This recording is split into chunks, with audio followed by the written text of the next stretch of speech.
waa qiso la yaab badan gabar ku dhimatay qaatumo xun haddaba gabadhaasi maxay samay jirtay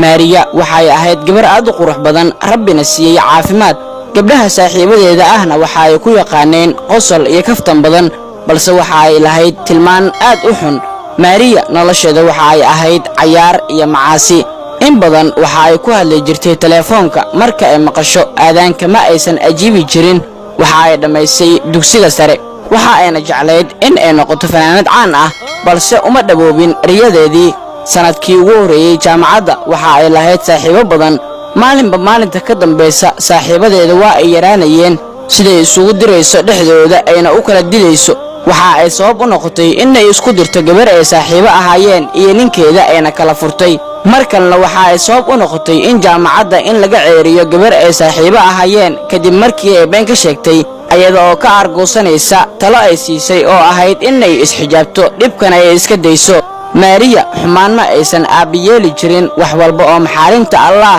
ayay iska banaysan jirtay maalin maalmaha ka mid ah ayada oo gaari saaran ayaa waxa ay gashay shil baabuur waxaana la dhigay isbitaalka reerkeedii waxa ay ogaadeen maalintii labaad waxaana la dhigay qolka dadka aadka u liita waxa u timid hooyadeeda waxa ayna aragtay gabadheeda oo aan dhaqdhaqaaq lahayn waxa ay bilowday inay aayado quraan ku akhriso gabadhii waxa ay bilowday inay gariirto oo ay nuuxnuuxsato quraankii bay ka joojisay ayadoo aad uga baqday isbuuc bay ku jirtay isbitaalka ugu dambeyntii waxa ka baxday naftii waxa la damcay in la dhaqameedkeedii waxa ka sheekeynaya islaantii dhaqday waxa ay tiri wajiga maariya wax caadi ah ma ahayn ayada oo dhan baa guban madow darteed waxa taasi ka naxdin badan bay tiri oo aan ku arkay in badan igana ilmeysiyay rabbina aan dambi dhaaf weydiistay afkeeda waxa ka soo baxayo saxaro meel ay ka yimaadeen aan la garanayn mar walba oo aan afkeeda nadiifiyo haddana waxa ka soo buuxsamaya saxaro kale